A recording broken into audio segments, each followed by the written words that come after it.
Tuesday, July 24, 2026. I call this regular meeting of the Kingsville Independent School District to order. We will have roll call. Joe Mireles. Brian Kufal. Here. Martin Chapa. Here. David Garcia. Jacob Perez. Here. Delma Salinas. Joseph Ruiz here. Let the record show there is a quorum of board members present and that this meeting has been posted in accordance with Government Code Chapter 551, State of Texas Open Meetings Act. We move to a moment of silence followed by the Pledge of Allegiance and the Texas Pledge.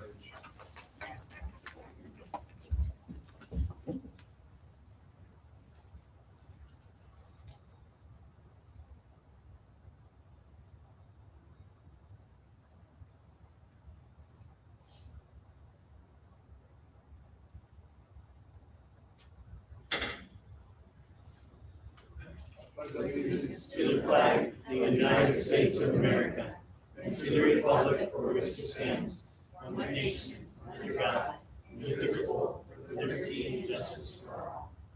Honor the Texas flag. I pledge allegiance to thee, Texas, one state, under God, one and indivisible.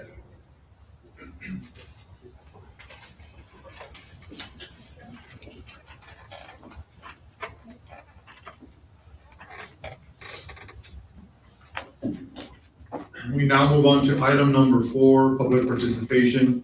Do we have anyone that wishes to address the board? No, sir.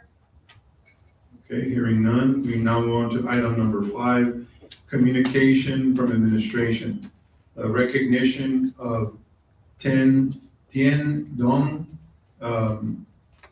for qualifying for the 2026 AAU Junior Olympics in the 400-meter hurdles. Ms. Morris. Yes, good evening, board president, superintendent, board members.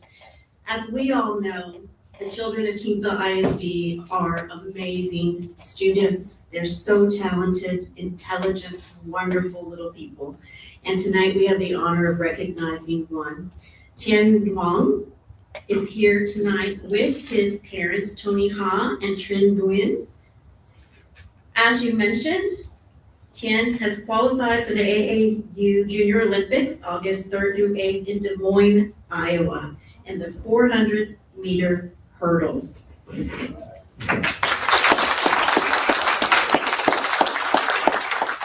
is so honored to represent his community of Kingsville, and he is a proud Brahma.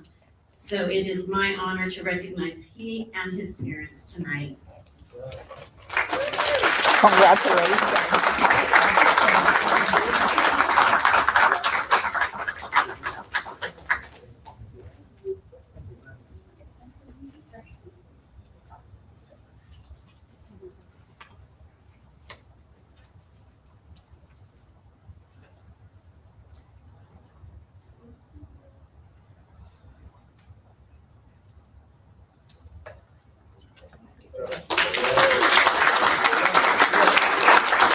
Thank you, best of luck.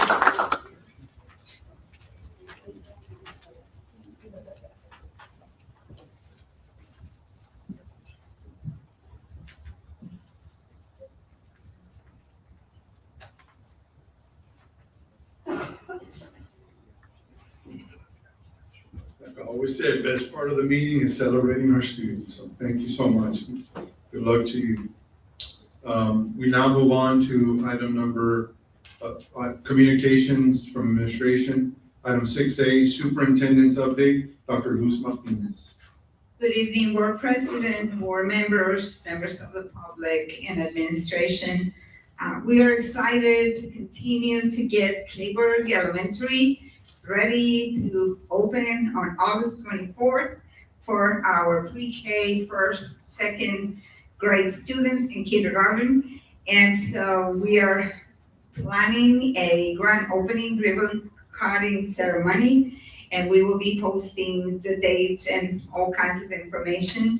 We are also very proud that through a grant, we were able to establish a rain garden at the school, and it looks fantastic, and I can't wait for the whole community to see how wonderful that area looks.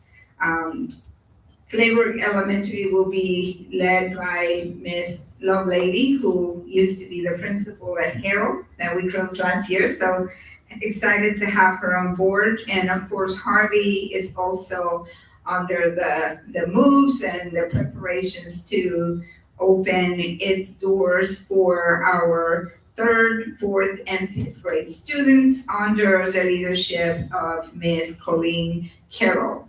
Excited to have her as the leader of the campus as well. Again, parents, we have posted on the website information on school supplies and opening hours for all the school levels, and we are excited to welcome your students, and we will continue to provide more information. Please continue to check the website for updates. Thank you, that is all.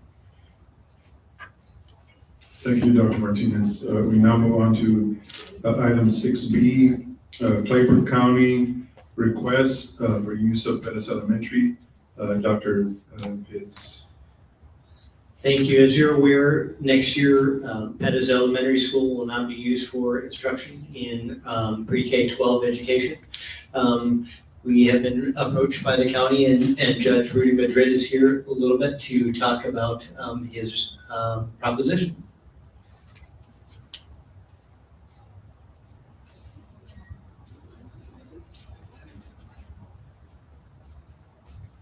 Hey, good afternoon. So we found out that you guys were gonna consolidate some of your schools, and we don't want it to go to waste. You know, those schools are pretty important to us. And I was thinking about the Memorial School. I remember when I went to Harrell Elementary, I remember on the playground while they were building it, like we could see all the construction. It went on for like a year, you know. It was disheartening to see it go, but we understood why, by all means. So we want to be a help to you all. In return, you can help us. So we've applied for a historic grant, okay? The courthouse is now over 100 years old. It was built in 1913, okay? The grant is very competitive. We'll be going to Austin on Monday, and we're going to speak in front of the Historic Commission. A lot of other counties are competing for the same monies. We're asking for $10 million from them, and then we're asking the state legislature to supplement the rest, okay? We're taking our Clayburg County team up there again. It's competitive, and we work better when we're all together. Now, one of the issues is that when we get up there, we have to be able to confirm with them that we have a place to relocate the courthouse in the event that we get awarded this grant. So we're asking for a conditional approval. I speak in front of the Historic Commission on Monday, and we'll know by Friday if we got the award or not. I can tell you we've put a lot of work into this grant, and I think we have a real good shot at this, and the courthouse deserves it. Our community deserves it. I've made that very vocal, and I've reached out to our executive body in DC and in Austin. So what I'm asking is to, in the event when we get awarded, to take over the Pettis School during the restoration. We would handle all the maintenance and operations and all the utility bills that would go along with it. We anticipate that if we get selected, it'll take either 6 months to a year to have all the administrative stuff taken care of. And then once it's built, they're looking at 1 to 2 years. So it'd be for a total of 3 years that we'd be asking however long it takes, whether it's more or less than that, and at which time we would return it to you. And if any of you guys know how it works, return it to you in better condition than we found it. So we're asking you to do this out of the goodness of your hearts and not charge us a rental fee. It will be a public building. It belongs to the people, so I always feel like they've already paid their honest wage for it. They've already put their money into it, and they'll buy you some time to find out, hey, what you want to use it for in the future. And I'm hoping that our numbers get up and that you're going to say, hey, when are you getting out of here? Because we need the school again, So I'm here to answer any questions. Again, I appreciate everything you guys do for the county, everything you're doing for our students. We're 100% behind y'all, and we're just asking for a little help on this. And I'm here to answer any questions. Judge, I do have one question. Would the county cover the insurance on the building?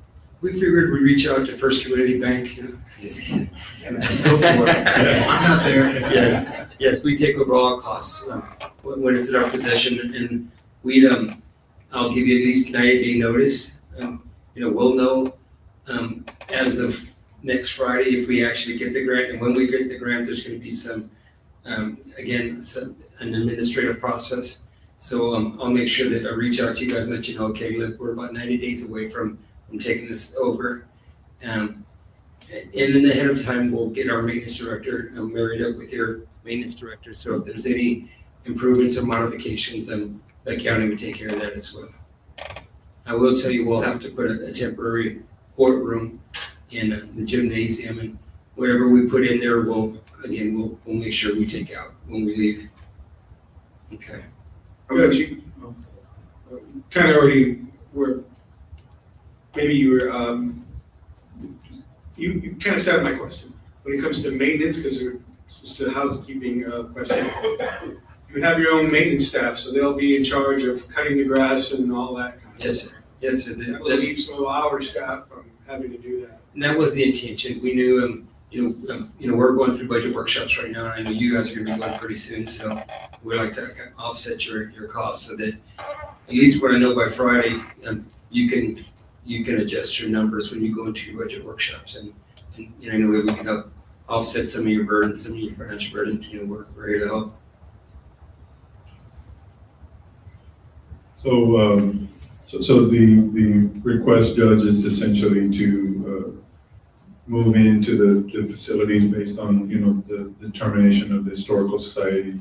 So we'll know by next Friday, more or less, if we're granted or the county's given the funds. So as far as I think you answered the question, but just to be clear, like utilities and stuff, that would be the responsibility of the county, correct? Yes, once we move in, we'll do a 90-day, again, advance notice, and at that time, we take over the utilities and stuff, just because we'll occupy it to start getting it ready and start the moving transition. There's going to be 2 approvals that we're waiting on. The first one is Friday, which is the big approval, whether or not the Historic Commission selects Clever County. The second approval is that I'm going to go in front of the legislature and ask them to pick up the difference, because we've brought in our engineers and our experts, and it's going to cost more than $10 million to completely restore it, and that's what we're asking for, is a complete restoration. And so then we'll have to wait for their input as well, for their approval, and we're going to keep you guys informed the entire time, so you know where we're at on this. Mr. Maddox, is there any legal requirements or implications for just saying yes, move on in? No, Mr. President, we do need a formal board action on that with an action item, which we can put on the next agenda. A simple MOU between the 2 public entities would suffice.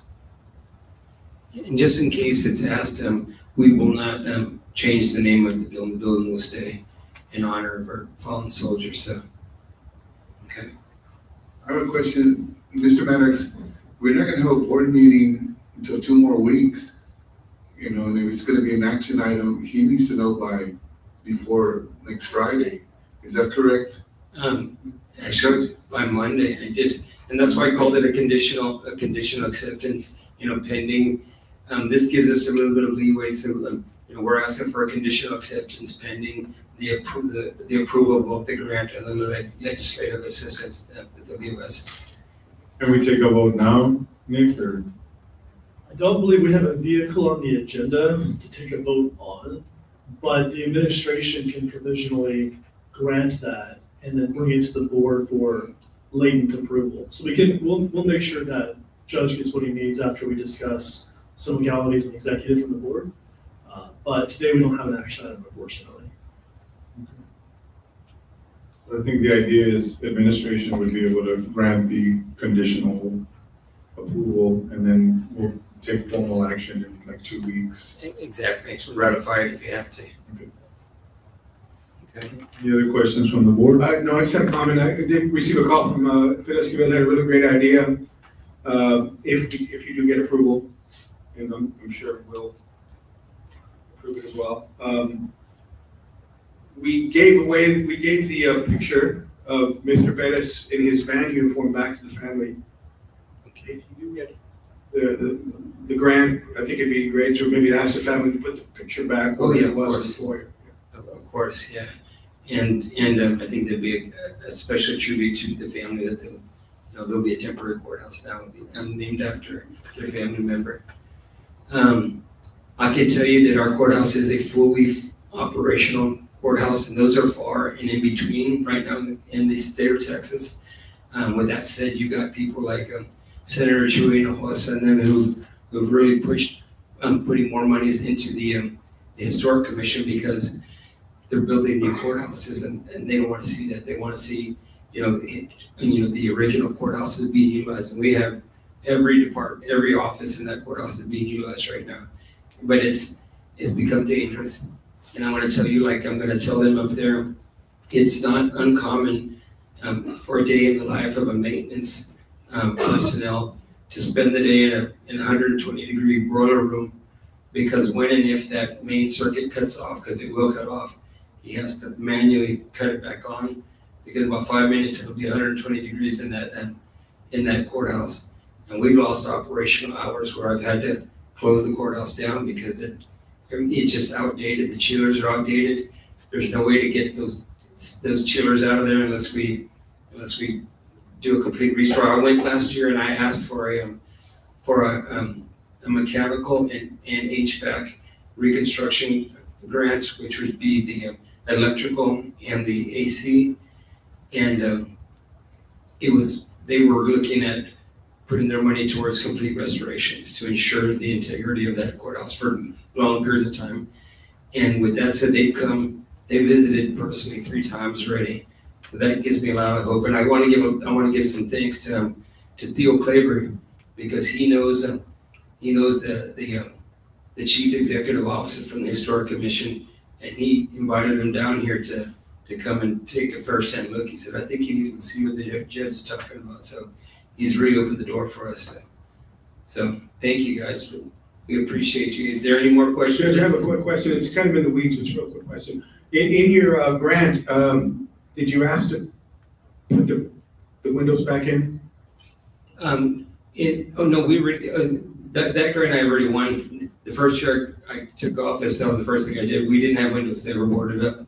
They had been boarded up for about 20 years. So I asked for a grant that first year, and we have windows now. So that's the only thing that we don't need to restore, the windows. It's a great comment. Good luck, Judge Madrid in Austin. Hopefully it works out. Thank you very much. If anybody wants to show up, it'll be 8:30 a.m. in Austin. Just reach out to my chief of staff and she can give you all the directions and all that good stuff. And we welcome anybody from the community to come and support it. I'd just like to make a comment on the judge, because, what he says he's gonna do, he's gonna do it. It's gonna be approved. This guy doesn't take no for an answer, and we've seen the results for our county. So I'd like to really work, Mr. President, on getting that MOU as quickly as possible. So that way there is no hiccups on the way of this process, Judge. Thank you for what you're doing for us. We got a good team. So thank you all very much. Take care. So we now move on to item 6C, District Roofing Report, Dr. Pitts. Thank you, Mr. Reese, Dr. Martinez, members of the board. We have Garland Roofing, which is going to be here to talk about the roofing report.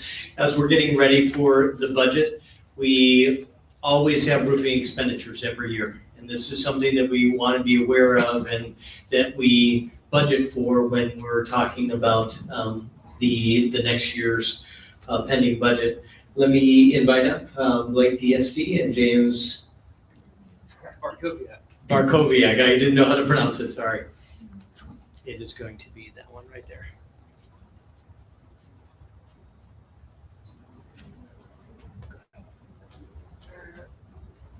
Oh, is this supposed to be PowerPoint?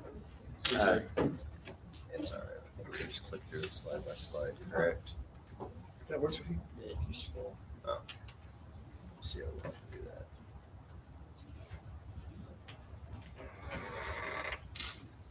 All right. I believe so. Good evening, Board President, Superintendent, members of the board.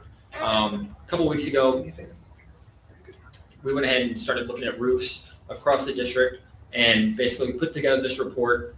It's going to go over the condition of the roofs that we looked at, kind of the issues that we discovered, and then also at the very end, there'll be associated budgets with each different roof section.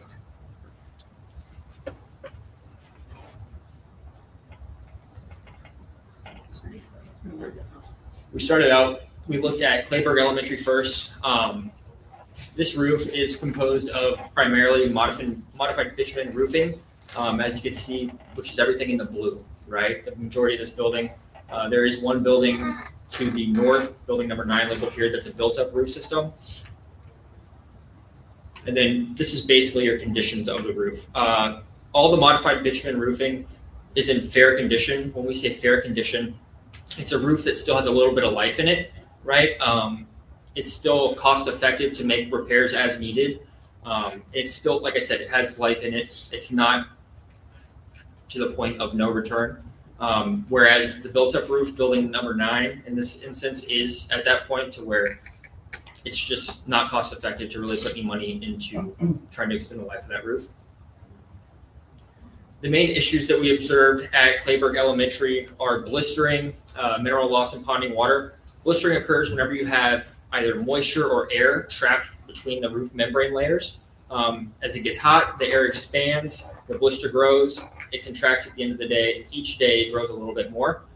Once these blisters pop, you have a direct pathway for water to enter the building. Mineral loss, this is a mineral modified bitumen sheet. The mineral is there to provide two things primarily. It provides UV protection. So UV from the sun is obviously in this harsh environment beating down on this roof every single day. As that layer degrades, your roofing compound is exposed directly to the sun, and it's going to basically deteriorate at a much faster rate.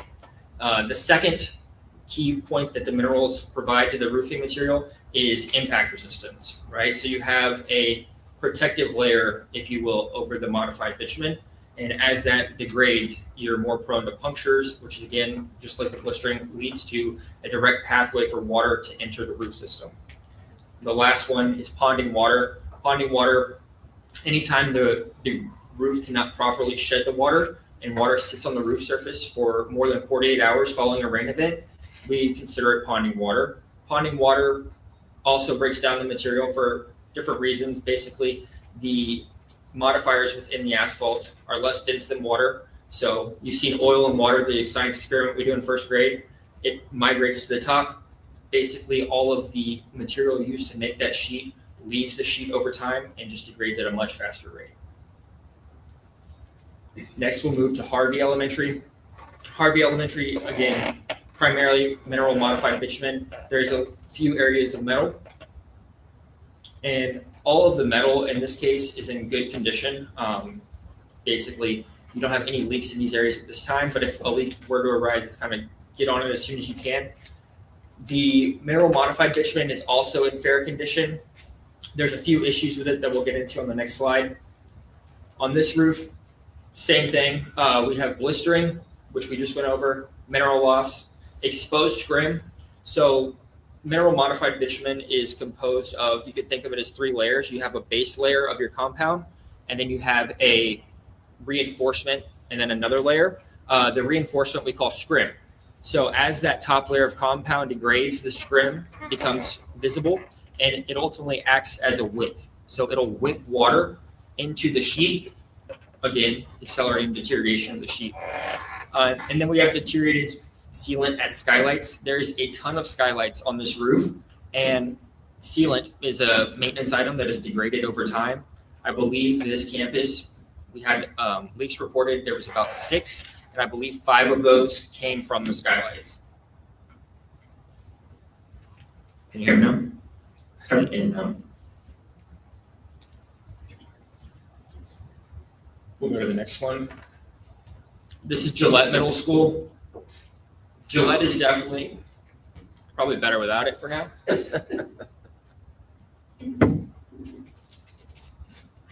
this better? Yeah. Gillette Middle School, as we'll see at the end, it's probably your top priority at the moment. Gillette is basically all modified bitumen. The majority of this has already been coated. You can look at it as your 2 wings, right? You have an east wing and a north wing or a west wing. So roof sections 6 through 12 is going to be your west wing, and then 14 through 23 are going to be your east wing. All of that is in very poor condition. The coating has failed. It's actually pulling away the compound that we just spoke about. You have exposed scrim throughout. And for instance, on this campus, across all of these buildings, I believe that there was 40 leaks reported. Of those 40, I believe 22 of those fell on the west wing, and then the majority of the rest are in the east wing. So all of your issues are kind of in these 2 areas on this roof system. And again, compound loss, like I talked about, you have direct pathways for water to enter the actual roofing membrane, leading to further deterioration, ponding water and exposed scrim, which we've gone over. District administration, this building here. This is a roof that's honestly performed very well considering its age. But like I said, it is extremely aged. So it's kind of, I would consider it poor based on simply the fact that it's old, right? It's not like you have any other issues. If we get to the next slide, you'll see we have severely aged materials, right? Flashing materials that are completely deteriorated. You can poke your finger through it. Failed flashings and improper detailing practices. This is just a roof that has put its best foot forward for many years, and it's just at the end of its life. This is the fine arts building at the high school, as well as the gym, I believe. This is all mineral modified bitumen, and these roofs fall into 3 categories. You have failed, which is roof section 4 at the middle, and actually the northwest corner of this roof or actually the entire northern portion of this roof is completely blown off at the moment. We'll get into a picture. And then buildings 1 and 2 are in fair condition, and 3 and 5 we would consider poor condition. This photo here you can see is actually where the roofing system has blown off from the entire northern portion of the roof. And again, like I said, you have mineral loss, compound failure, and obviously blow off, exposed scrim, and ponding water. So kind of the same issues that we see across honestly all roofs. It's death by mini cuts normally, right? It's not one thing that kills a roof, it's a lot of different things compounding that'll kill the roof. And here we'll get into the budget summary. And again, the way that we basically broke these down is based off of priority. As you can see, the two wings of Gillette and the fine arts that we consider failed would be priority number 1. Clayburgh, the gym and the cafeteria area at Gillette, the 2 poor sections at the fine arts and gym building, and then this administration fall under your second priority. Clayburgh, Harvey, and then the 2 westernmost portions of the fine arts building would fall under fair, and Harvey being good, the metal is kind of out of this conversation, honestly. So that breaks down to, if you go back real quickly, 2026, if you were to do these, use these numbers, right, it would come down to roughly 2.5 million for 2026, 1.65 roughly for 2027, 1.375 for 2028, 1.8 for 2029, and then 1.26 for 2030. Go ahead and go to the next. And then this is just kind of everything on one page where you can see the complete conditions of your roof. Mr. Balkoviak, is that right? Barkoviak, yes, sir. Balkoviak, okay. So when I was looking at this earlier, I had a couple of questions for you. Yes, sir.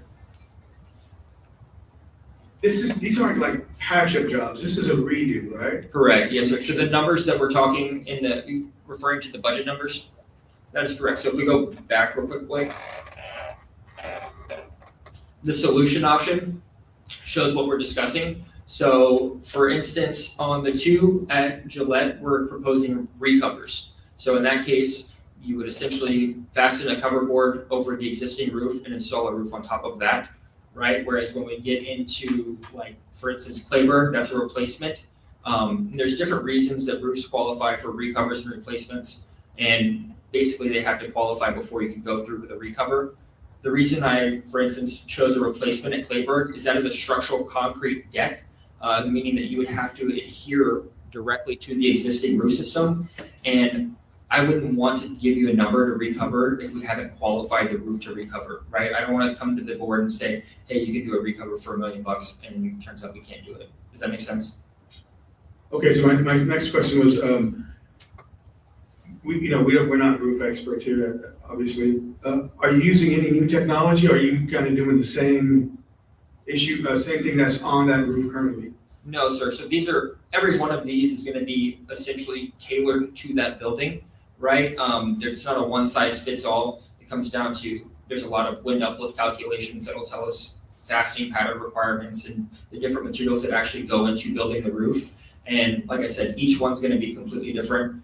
And none of these are going to be the same sheets that were installed 20 years ago or anything like that, if that's what you're asking. No, sir. And is each one that we approve you for, does it have a minimum shelf life or a maximum? I mean, what do you guarantee? Most of these numbers are going to be for a 30-year, no dollar limit warranty. And that's warranty period, right? You buy a car, it has a 20,000 mile warranty, right? You keep up with your maintenance and you keep up with the things that you're supposed to do to maintain that vehicle, and it'll last you well past that life. Yes, sir. I have a question. Yes, Looking sir. at the diagrams and looking at Gillette Middle School, are you saying that the whole school needs the roof repaired? Looking at that, isn't that the whole campus? It's essentially the entire campus. That is correct. Yes, sir. With the exception of, I believe there's 5 buildings, which is the cafeteria and the band hall. Right. Yes, sir. I don't even know who to ask this to, but that building, 20 years ago? I believe it's on this slide. We have the age. So, and we have not done anything to any roofs at Gillette, I don't believe. Is that correct, Dr. Pitts? Because I got a couple of questions for you. Excuse my ignorance, but Garland, y'all have been working with the district for a number of years now, correct? Yes, sir. In reviewing and kind of keeping up with our roofs to let us know precisely this. Correct. Yes, sir.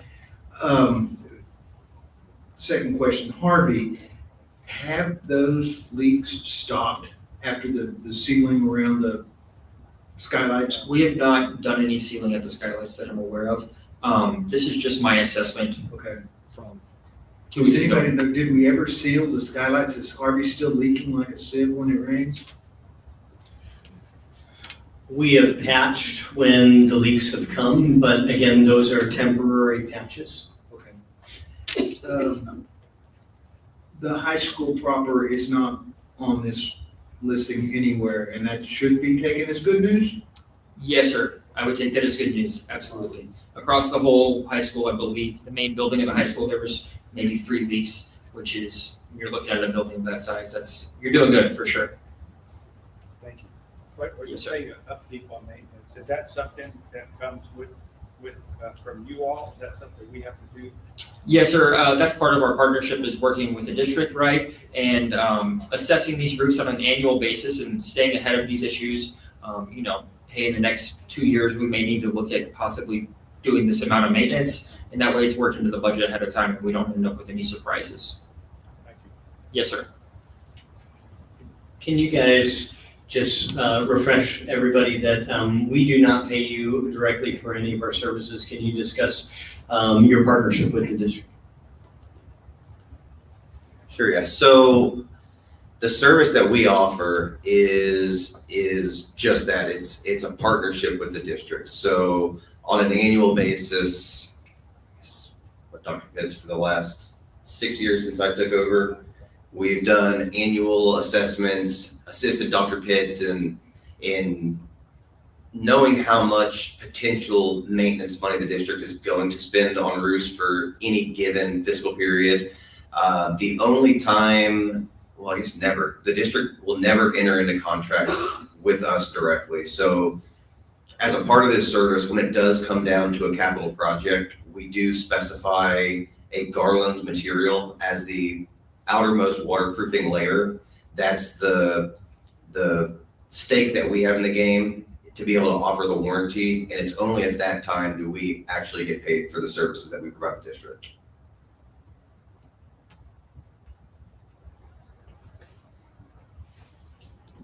So there is one of those red ones on there. You see the third red one for the Fine Arts Building.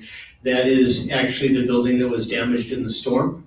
And that is the one that they are working on now. They have not started the work. They are just about at the point where we have, again, selected the vendor. We have the insurance company, the adjuster has come out, and they are going back and forth on the specifics of exactly what needs to be done. And then they will begin work immediately on that little area. The other two red areas, we have not, obviously we have not gone out for bids on that. The issue, and I brought this issue to Garland, is what if we don't have money to do both of those red things right now? What is their suggestion? And I'm going to turn that over to them to see what their recommendations are. Okay, so speaking strictly about Gillette, the entirety of the roof that is in that poor condition was installed at the same time, and it is all aged rather monolithically, so it's all in about the same condition. When Dr. Pitts let me know that budget is likely a major concern, biting off a chunk that big, what we told him is we can dive deeper with the maintenance and operations team from the district and prioritize. And if we were to take a rather large capital project like Gillette, we can actually subdivide that out into different phases based on a combination of what we see as far as conditions from the exterior, how the roof is actually performing, and couple that and cross it with what the district is actually experiencing as far as water intrusion goes, and try to minimize the annual cost, out-of-pocket costs on a year-by-year basis. The challenge there is trying to capture as much as we can. That way, we don't have to deal with inflation in raw materials and labor as much. So every year that this gets deferred, it can be the same project, the same materials, all the fixed costs and the fixed aspects of it can remain the same, but on a compounding annual basis, the cost of that roof is going to go up exponentially. So that's the challenge is what can we do with what we have and make the most good? My opinion on that is get it all done at once, because what you're saying is we do section by section or however it's gonna work, inflation, and you know the way things are now. You know, gas is now $4. Yesterday was $3.20. You know, to me, it's do it all of it, or I don't know. That's just my opinion. Right, and then also the challenge is if you were to phase it into too many phases, over the course of 10 years, you finally completed a project. Well, depending on the material that's selected, you may be halfway through a warranty life cycle at that point, and starting over again. Back at square one, it's kind of a never-ending cycle there for that specific campus. I think we're gonna come back in a few years, if we did partial of it, then I think we're gonna say, well, it's not covered because we didn't do the full roof. That possibly might happen. No, sir, what we would typically do is try to find clear defining points in a roof. Typically, the buildings have area dividers or different elevations as far as roof sections. So, we would never start and advise you guys to start on one end and just abruptly stop. We want to find clear start and stop points. That way, each section can be done individually and be called its own roof. And to not affect the warranty of what's been already installed. That is correct. Now, you said you all don't have anything to do with the building, but you all are the ones that recommend the contractors, is that correct? We after a bid process, we will assist the district with selection based on our experience. So then we go out for bids and it's Simon Martinez out of Bishop, Texas. Do you all get that? You all work with that construction company? Is that what I'm hearing? That would typically be the case. It would be the invites would typically get sent out ahead of time to vetted companies that we have a pre-existing relationship with based on their success and their credibility. Well, then you're not gonna go with the one that you haven't worked with, is what I'm hearing, correct? Not necessarily. So we will always, especially in a public scenario, always have open arms to anyone that's wanting to participate. Yes, sir. My wife was first principal of Harvey Elementary. And after the first good rain, it was leaking. I mean, it was like we didn't, I went over there and it's like we didn't have a roof in some parts. So was it because that skyline was not set properly or not sealed properly, do you think?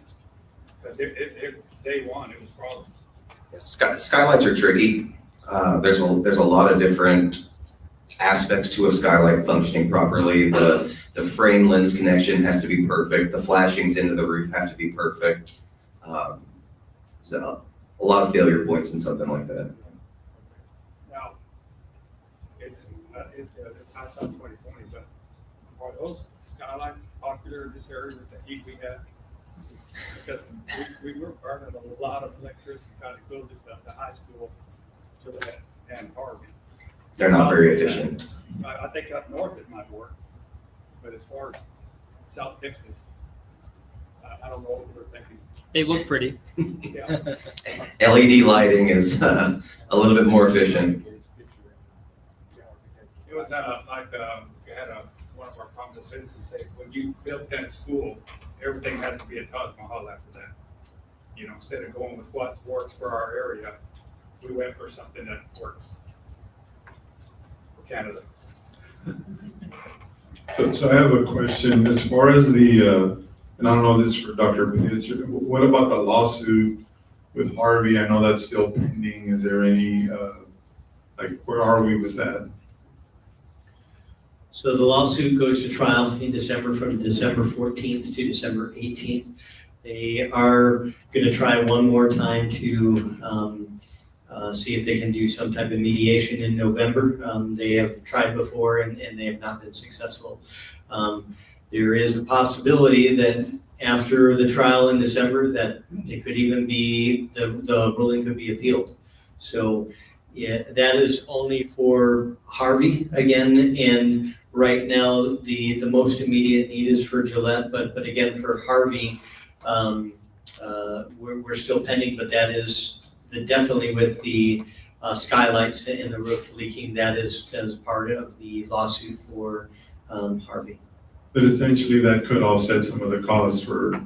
When we get to in the Harvey, yes, future, right? yes, it could, yes. Yeah, okay. Any other questions for Arnold? All right, hearing none, thank you very much, gentlemen, we appreciate the Thank you. information. Thank you all.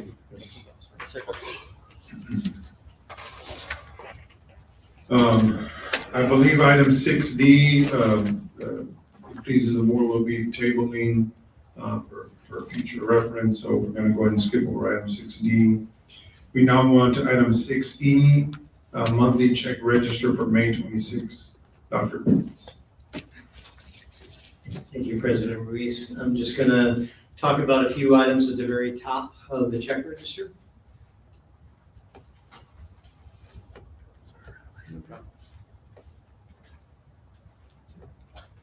So if you look at Carnegie Learning, the vast majority of that was through our LASSO grants. So those are funds, again, that do not affect the general fund.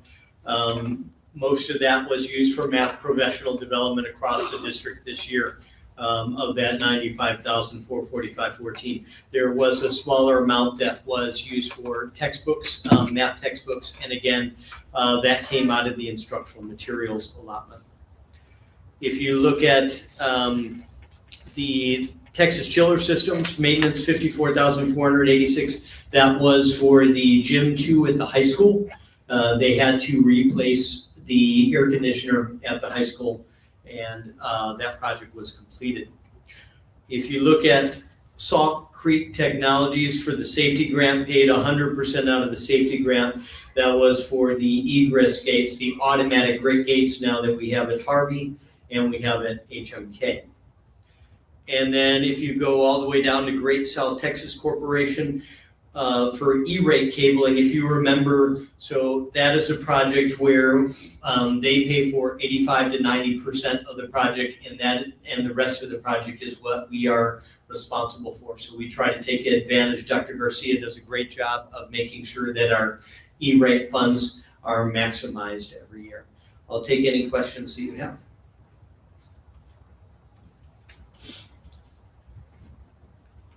Any questions from the board? All right, hearing none, now on to item 6F, SHARS Services Report, Dr. Pitts. Thank you. We have, so a SHARS provider, the main, SHARS as a whole, you are seeking reimbursement for medical expenses for certain services provided to students in your district according to their IEP. And what a consultant does is, first of all, they help you to maximize those reimbursements to make sure that everything is coded properly. There's something called a participant list where we need to make sure that we put all employees and vendors that could receive possible reimbursement for services for the time that they put in. They assist in making sure that, first of all, on the front end, everything is coded as accurately as possible so you can get maximum reimbursements. And then there's also something called a cost report that is issued at the end of the year. And on that cost report, the district is required to submit quite a bit of information to Texas Health and Human Services, and that is part of the services provided by the SHARS consultant, where they assist the district in submitting all the needed documentation so that they can get their final settle up report at the end of the year. And this is something that I believe Dr. Martinez is going to be sharing some more information in closed session. Is there any other questions for me? Yes, on MSP Connect, you have it highlighted. Why is that highlighted? Because it's the highest percentage? That was the highest rated percentage based on the rubric that was used to evaluate the companies. But you're not suggesting, you're suggesting Eastern ISD. Is that the way I read it in the? No, that is not the recommendation. I believe Dr. Martinez is going to discuss that further in closed session. I apologize, I read it wrong in the, I guess, the way it's stated here. All right, thank you. Yes, sir. Any other questions from the board? Okay, hearing none. We now move on to item 6G, the budget update report. Once again, Dr. Pitts.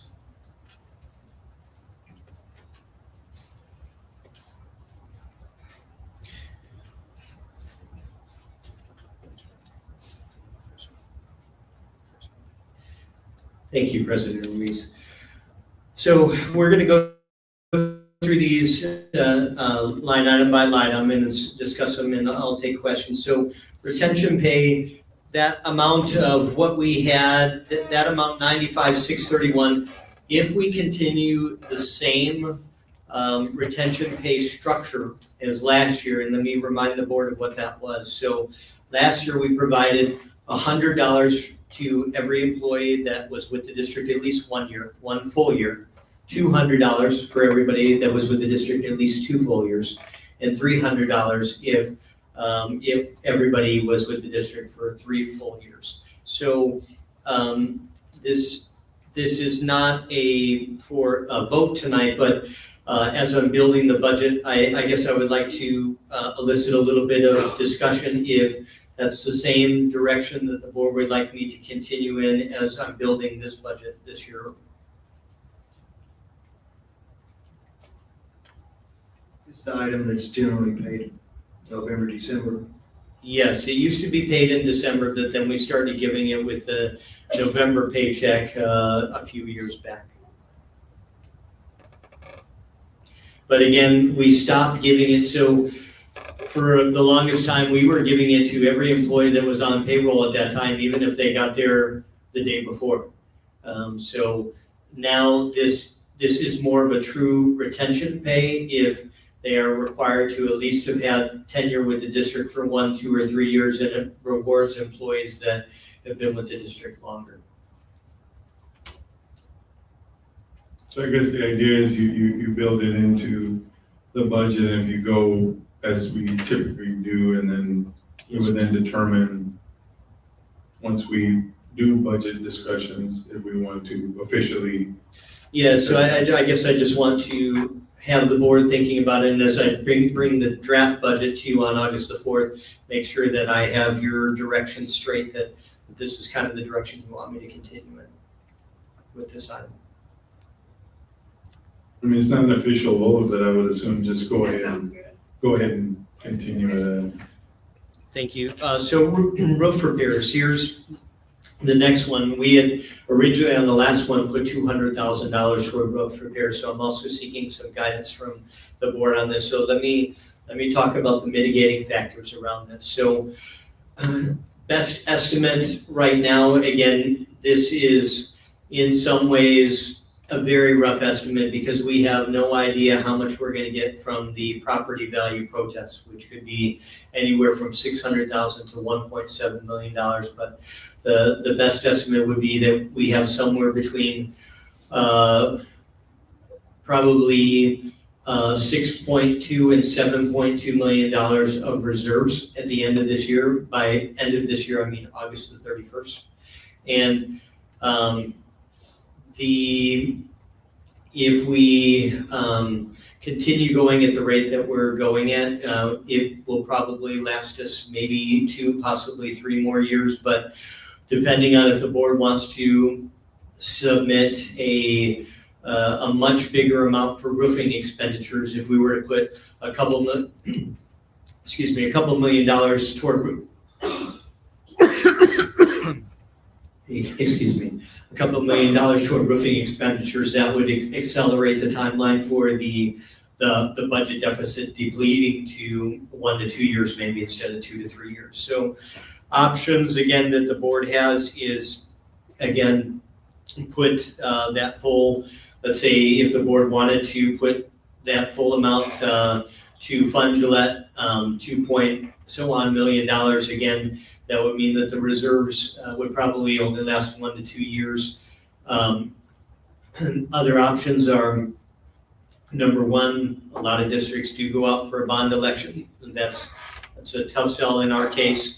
Other districts have gone out for maintenance tax notes. So maintenance tax notes are on the M&O side, and a maintenance tax note is simply taking out a loan and then paying off that loan over time, usually about 15 years. We've done that before with HVAC equipment, and that's something that that we may be bringing to the board soon once the HVAC proposals have been completed. But the difference on the HVAC side is this. On the HVAC side, you can get where the savings is guaranteed to cover the cost of your loan every year. On the roofing, you cannot get a guarantee like that. A lot of times on a roofing like that, what you're going to do is you're banking that you're going to save versus leaks, but basically you're gonna have to shell out money. And let's say that we had something where we are paying, let's say $300,000 to $400,000 a year on our loan, you are also gonna pay interest every year, anywhere probably 4 to 5%. Again, people on the other side would argue that if you wait, that the cost of construction is also going to be increasing every year as well. So that's another option that you have. You could either put up all the money up front, or again, you could basically get a loan and we could budget for the amount of the loan every year. And that would be something that, again, we would work with our financial consultant, and they would assist us in being able to determine what the amount we could borrow and what the potential interest rate is. I'll take any questions the board has on roofing repairs. But I think essentially if you fix a roof properly, by default, you're going to help efficiency, right? Because if you don't have air leaks and different types of things, if you eliminate skylights, I don't know how costly that would be, but, if you could do that at Harvey, maybe that energy, efficiency would help, even for some of the roof, not all of it, but maybe a portion of it. You are correct, Mr. Riso. Whereas with HVAC, you're talking almost, again, the reason why companies are willing to guarantee the savings is, number one, that you have new equipment that's going to be more energy efficient, so your monthly utility costs will go down. But at the same time, if you have new equipment, you're not going to be paying repairs every time. So you save on that side as well. The thing with the roof is it's hard to say how much you're going to save based on the cost of the roof, whether it's 20% or 30%. Some of it for sure you're going to save because you're repairing leaks from time to time, and it is going to be somewhat more efficient, but it's not going to be the 100% savings that you're going to have on the HVAC side. I know there's gonna be further discussion, but putting $200,000 for roof repairs, I think ridiculous. We need to. When we just been told it's 2.5 million. Yeah. What is the board's direction as because we want to bring something on August the 4th that incorporates the roofing expenditures in there? I'd say like 2 million at least. Well, what I'd like to see is, and I'm not a fan of piecemealing at all, but it's possible that they could work with us on some of this. I'd like to see options at some different levels, full, half, maybe separated. We've got fine arts and Gillette that are separate. What if we did one or the other, or parts of one? The fine arts we're automatically doing, that's the one for the storm damage that we have $100,000 deductible. So all we're going to pay on that is $100,000. So, all right, so we can take already $100,000 Yes. off of this estimate. So I agree if we could look at what it would do to us full. Obviously, we do have some options in terms of going straight reserves or going Financing, some yes. contract deals. I don't see any possible way we could float a bond.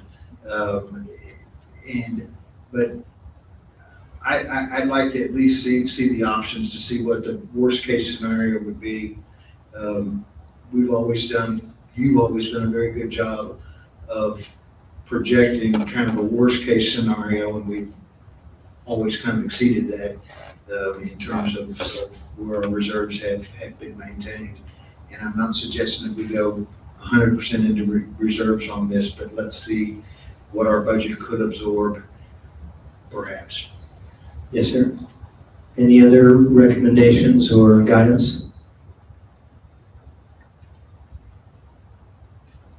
Okay, so we're going to move on to the other next one, district vehicles.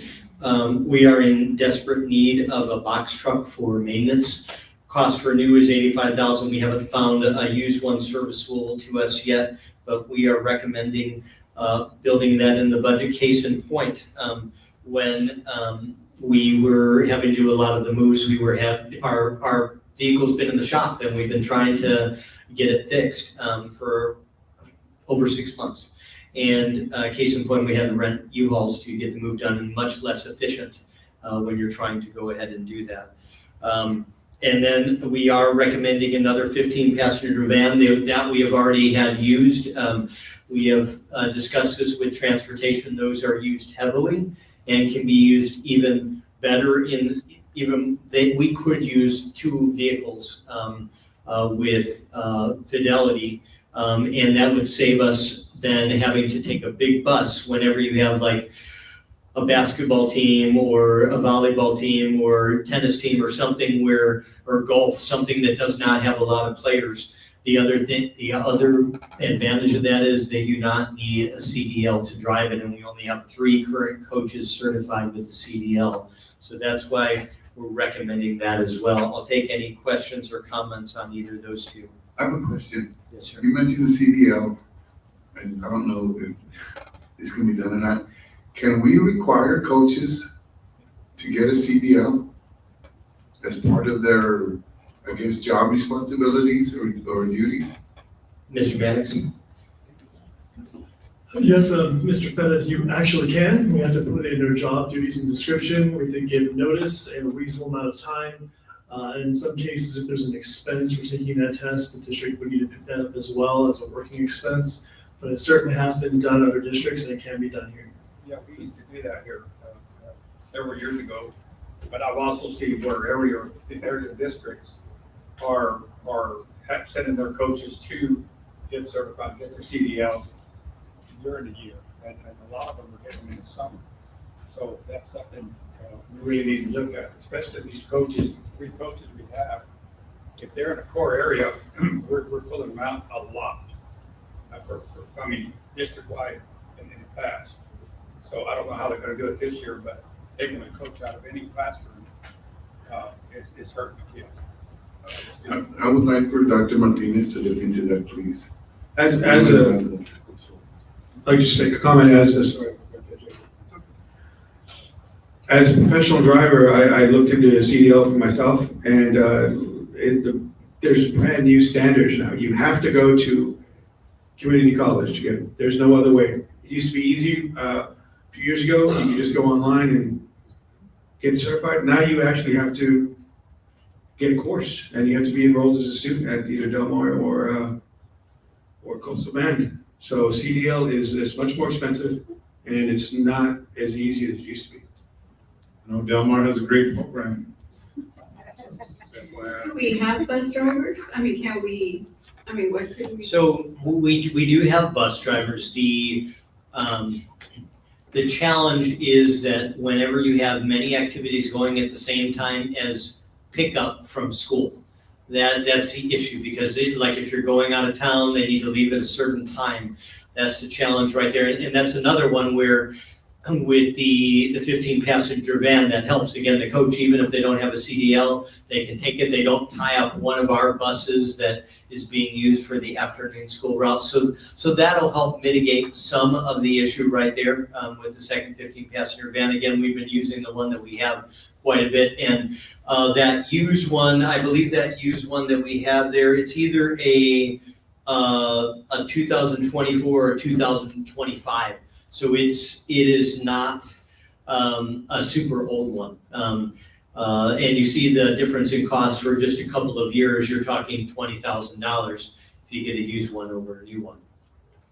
Have we lost any of our CDL drivers to area districts? I know that the Valley, they're paying there very well. They're also letting them drive to functions, football games, but whatever it may be, to be able to keep them. So wherever they found the money, I have no idea, but they're paying the overtime for these guys to stay.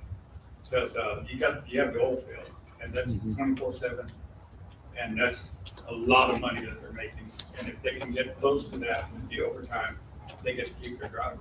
So like Martin said, it's not an easy thing to get anymore. It's difficult, and some people don't want to do it. But we required that several years ago. We had just about every coach is certified, they could pass the test. So that's something that we really need to look into to help out. Because you pay a lump sum rather than an average sum on our coaches. Thank you. moving on, the HMK dome repairs, that is one I believe Dr. Martinez is going to discuss in closed session. We already talked about the Gillette walk-in freezer and the Harvey walk-in freezer, so they need to be replaced. The timeline is going to be next summer where they would be replaced. But if you remember that next summer is going to be this year's budget, because the budget goes from September all the way to August. So we do want to build that in there. The food service does have an excess fund balance, so most of that is coming out of the food service fund, $450,000. Again, the freezers can come out of that. The installation costs, labor costs for putting in the freezers can come out of that. The only thing that cannot come out of the food service fund is the repairs to the foundation, which you see is recommended to be about $50,000. So we are planning to build that into this budget because, again, if it is done next summer, that is part of this year's budget. Questions on the freezers? So it's only the 50,000, right, comes out of the general fund? Yes, sir. Okay, thank you. And again, this is an estimate. Obviously, we have to go through the whole bid process and so on, but that's an estimate. Dr. Pitts, what happened to the foundation that it's so unsettling, or it's not? I don't have an answer on that of whether, we have had, again, several issues with the foundation, like for instance, we've had it at the high school. We've also, again, we have it at Harvey and we have it at Gillette, and you've probably also seen at Gillette, the parking lot, right near the front of that parking lot, you've seen those couple of spaces that have kind of shifted as well too. So I don't have an explanation of why at this time. But we don't have the freezer and the coolers in the parking lot area. I'm talking about the school. Oh, yes, yeah, you're right. But it is shifting. So actually the freezer kind of has, because of the foundation, the corner of the freezer kind of has twisted, I guess would be the best way to say that. So that is something that we do need a new freezer because of that. Right now, again, we've patched it as best we can, but it does need a new freezer. But again, we run the same risk of it happening again if we don't patch the foundation first. So, so again, that's the only part that would come out of the general fund. Can we get, maybe on the next meeting, have some pictures of that foundation and what the Certainly. the freezers, but also, are they able to maintain the temperature we need to preserve our food? They have been, they have thermometers in each of the coolers in each of the freezers. And again, to the best of their ability, it's pretty well patched, but again, it's going to be much more efficient when we get new freezers. So it's going to save on electricity costs also. Is our guys coming in and putting the new seals in those when they need them, when they find the leaks in those seals in the doors, or are we having to contract that out? Do you know? There's certain things that our guys can do and certain things that they haven't, but for those, a lot of times we've contracted that out in the past.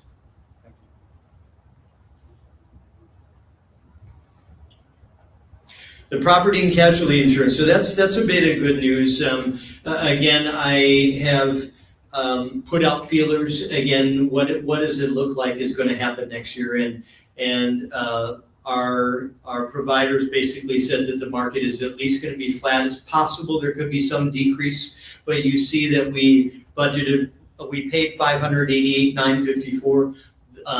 All the advice has been that if we budget the same amount as what it was last year, hopefully we'll even be pleasantly surprised that it goes down. So no projected huge increase like we have had some years in the past for property and casualty insurance.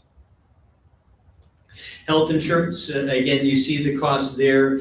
Last year was $4 million. This year projection, again, the year isn't done yet, $3.6 million. Again, if you remember, we still were on a self-funded plan through the end of December, and we had some huge claims that we were still on the hook for.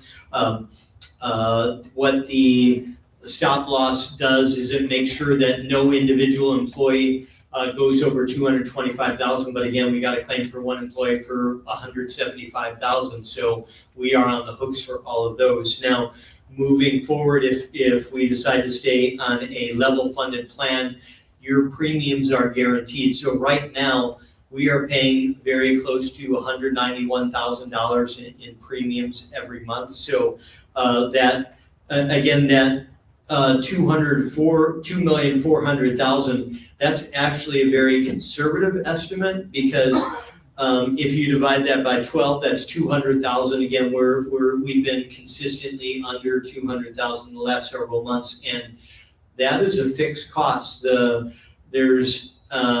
We pay a premium every month based on how many employees are in each plan, and that's it. Like, you are shielded with the level funded plan from claims. So no matter if an employee has a $200,000 claim, we still pay the same, let's say, $1,000 per month for that employee.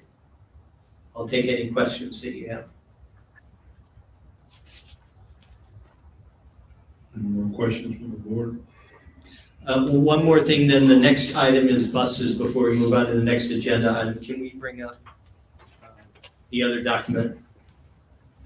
So the bus fleet is also good news for the district. So we have worked over the last couple of years for two things. One, we have actually gotten 5 of our buses from grants over the last few years that I have been in this role. So, and then we have purchased a couple of the other buses as well too. But if you look at our bus fleet, which we're bringing up right now, we had several red buses, which were in very poor condition right now. If you look at the buses we have now, we have almost all of them green, which are in great condition. The other ones that are yellow, they're still running fine just because of their age. They're more in yellow right now.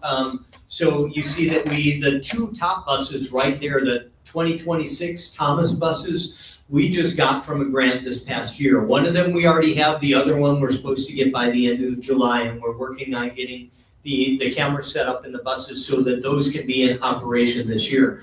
Those are replacing 2 buses that we had that were old. One was a 94 Bluebird, I believe, and they were red and they were on this list last year. So right now, could you please scroll a little bit up? So those are the regular education buses, and then the special education buses the other way. So I'm sorry. Yes, that's perfect. So you see our special education buses there, 2 of them in pretty good condition. Those should be green there. And then we have 2 just because of their age, but they're running fine right now. But as far as our bus fleet, we are in good condition, and we're not recommending any additional buses next year. Any questions on the bus fleet?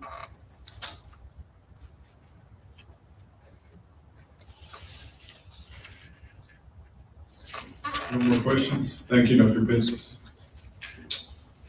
We now move on to item number 7, new business. Item 7A, by common consent, the board agrees to consider as one action item the following: approval of meeting minutes of July 7th, 2026. Having already reviewed the minutes, is there a motion to accept the minutes? Motion made by Delma Salinas. Second. Second made by Jake Perez.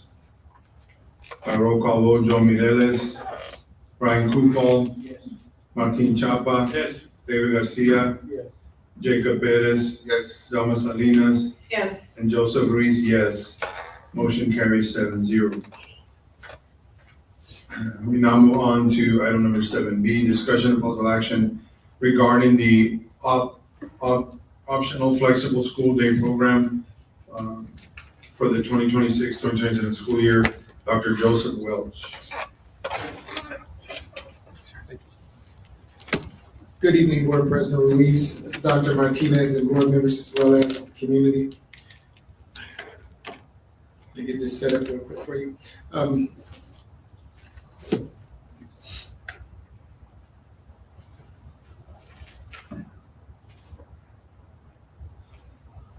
While he's setting that up, I'll start. So background information is the optional flexible school day program for 2026 school year is being submitted to the board for approval for H.M. King Early College High School. The optional flexible school day program provides eligible students with a flexible instructional schedule designed to support students who may benefit from the alternative learning environment while continuing to meet graduation requirements. Yes. Thank you. This item was previously presented to the Board of Trustees on June 2nd, 2026. However, the official application was not available at that time. Since then, we've completed the application and, since then the application is now available. And so we're representing it for approval. I'll take any questions about this if there are any. So the application's already been submitted, Dr. Ross, or you're requesting the approval to submit the application? Yes, sir. I'm requesting the approval to submit the application. Any questions from the board? Okay, hearing none, is there a motion to accept the recommendation to submit the? Okay, motion made by Martin Chapa. Second by Delma Salinas. Roll call vote, Joe Mireles. Yes. Brian Kufal. Yes. Martin Chapa. Yes. David Garcia. Yes. Jacob Perez. Yes.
It definitely is going to save us on professional services that we do have to procure every year for special education. I'll take any questions the board has.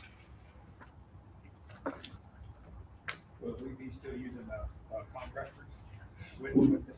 We still would be using contractors for a couple of reasons. Number one, we use professional services not only for evaluations for school psychologists, but we also use them for occupational therapy, which is in a different area. We use them for physical therapy, which is in a different area. And again, with our caseload, it could also be that the number of student evaluations is more than what one school psychologist could do in a year. So we'll take the lion's share of that and then contract what we have to contract. Yes, sir. That is, yes, sir. So Dr. Pitts, with this basically upgrade in pay, do you have a sense that there's going to be a demand for, I mean, if there's market for that, they're going to? Well, we do have a school psychologist that has applied that seems that for that pay grade will be amenable to working for the district.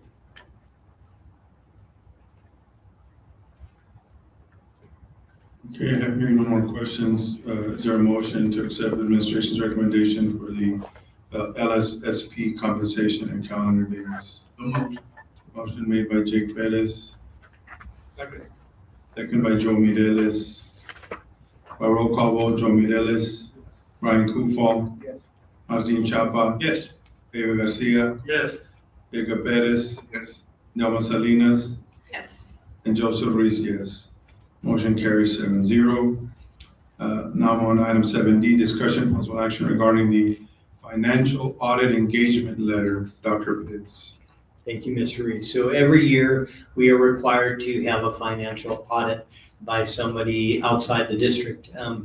This not only provides the board information as far as where we are with our fund balances and where we are with each of our different funds, but it also, again, is a requirement that we must submit it to TEA every year, the financial audit.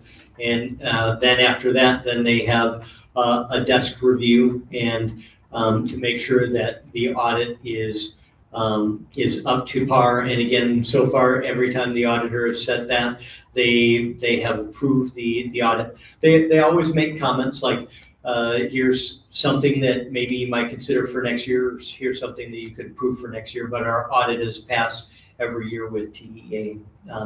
Again, we have had Raul Hernandez and Company since 2020. We just finished a 3-year contract with them. They are proposing a 1-year contract for next year. You see the amount in there. It is on page number.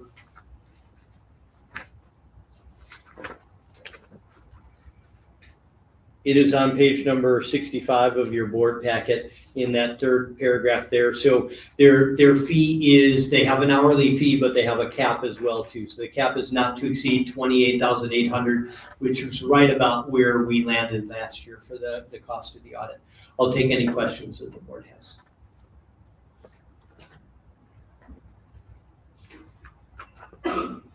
No questions from the board? Okay, do I hear a motion to accept the administration's recommendation regarding the financial audit engagement?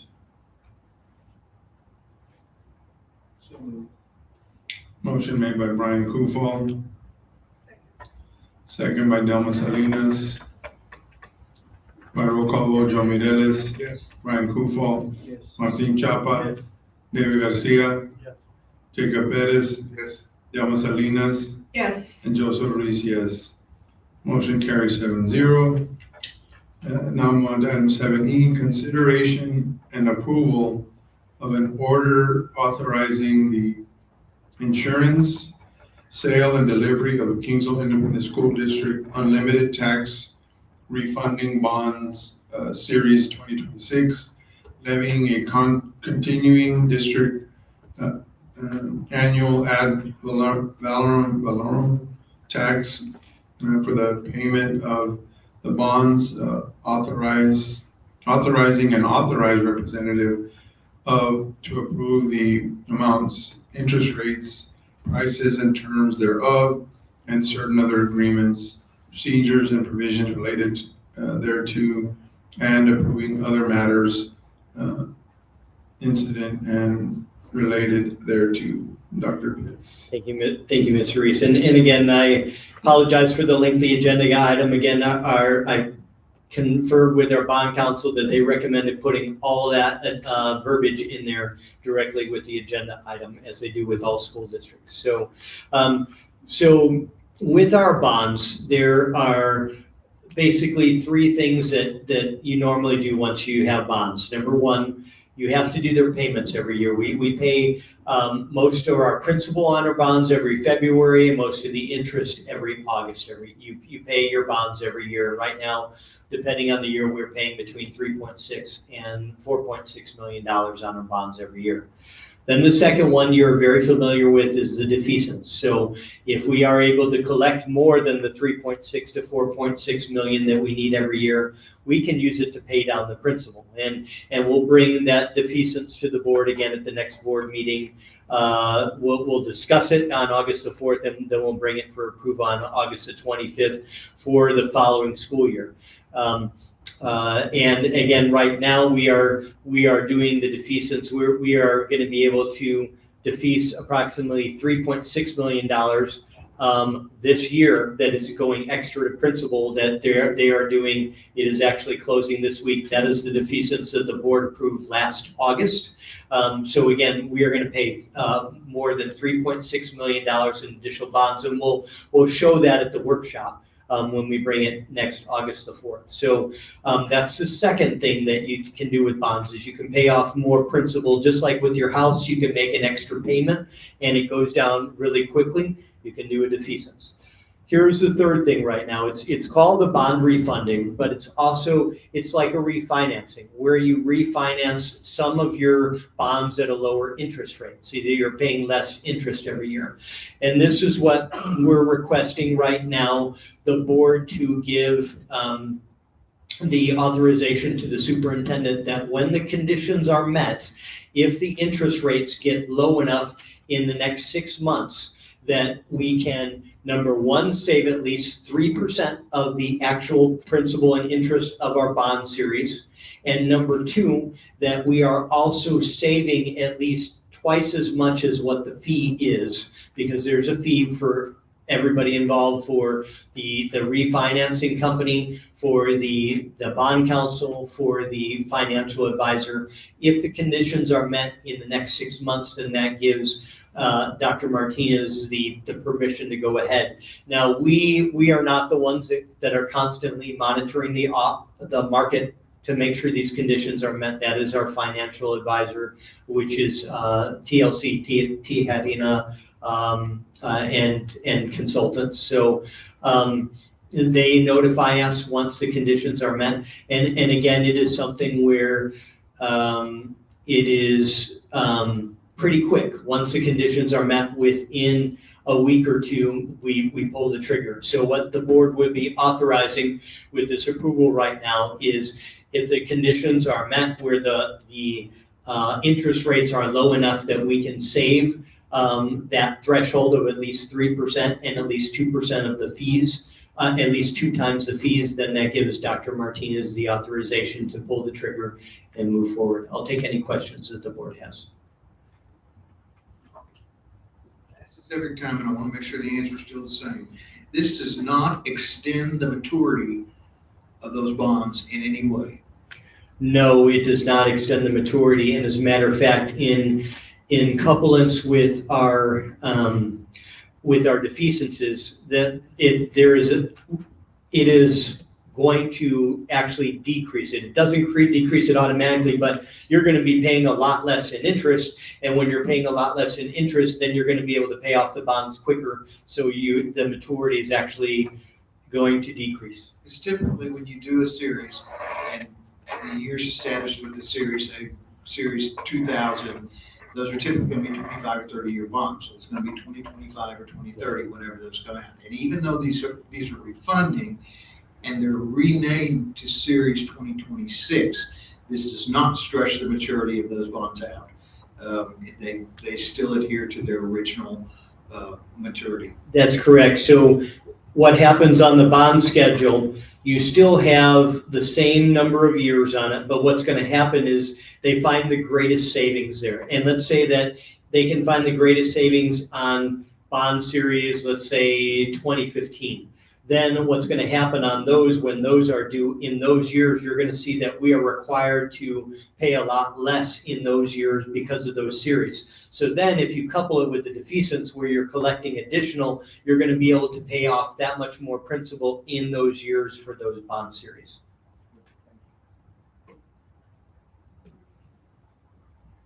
Any other questions from the board? Okay, I'm not gonna read that whole thing again, but is there a recommendation, or do I have a motion to accept the recommendation from administration? Board President, I'll read it. Come on, coach. So moved. Motion made by Brian Kufal. Second. Second by Jake Perez. By roll call vote, Joe Mireles. Yes. Brian Kufal. Yes. Martin Chapa. Yes. David Garcia. Yes. Jacob Perez. Yes. Delma Salinas. Yes. And Joseph Reese, yes. Motion carries 7-0. Now move on to item number 8, closed session. The board will enter into closed session in accordance with Texas Open Meetings Act, Texas Government Code, Chapter 551.071 and 551.074 to deliberate and consider the following. Item 8A, consider and deliberate regarding the resignation/retirement of contracted employees. Item 8B, consider and deliberate regarding the employment of contracted personnel. And item 8C, consider and deliberate with legal counsel regarding pending litigation and personnel matters. Item 8D, discussion regarding superintendent evaluation. No action will be taken until we return to open session. We are entering into closed session at 7 p.m.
We are now returning to open session and take necessary action on matters which the board may discuss in open session and upon which action may be taken.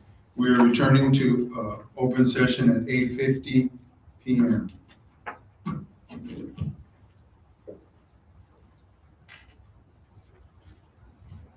So item 8A, discussion and possible action regarding the resignation, retirement of contracted employee. Is there a motion to accept administration's recommendation? Motion made by Delma Salinas. Second. Second by David Garcia. By roll call vote, Joe Mireles, Yes. Brian Kufal. Yes. Martin Chapa, Yes. David Garcia, Yes. Jacob Perez, Yes. Delma Salinas, Yes. and Joseph Reese, yes. Motion carries 7-0. Item 9B, discussion possible action regarding the employment of contracted personnel. I don't believe we had any, okay, employment, okay. So, is there a motion to accept administration's recommendation for the employment of, contracted personnel? So moved. Motion made by Delma Salinas, Second. second by Jake Perez. By roll call vote, Joe Mireles, Yes. Brian Kufal, Yes. Martin Chapa. Yes. David Garcia. Yes. Jacob Perez, Yes. Delma Salinas, Yes. and Joseph Reese, yes. Motion carries 7-0. There being no litigation, there being no further business to come before the board, this meeting. Okay. That's okay. So there being no further business to come before the board, this meeting is hereby adjourned. The time is 7:52 PM. 8:52 PM.